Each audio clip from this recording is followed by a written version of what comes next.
Friends, ஜப்பானில் பார்த்தீங்கன்னா சரியான குளிர். அதனால் பார்த்தீங்கன்னா ஸ்கூலில் லீவ் விட்டாங்க.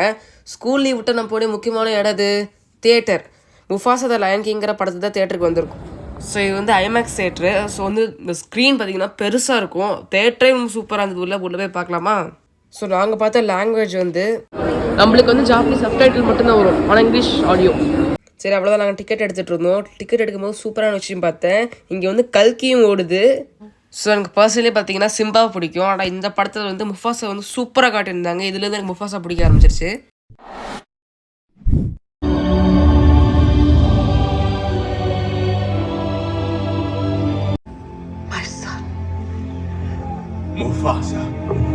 தமிழில் பார்த்துருந்தா பார்த்தீங்கன்னா அந்த காமெடிலாம் சூப்பராக இருந்திருக்கும். ஆனால் இங்கிலீஷில் வந்து நாங்கள் அதை கொஞ்சம் மிஸ் பண்ணோம்.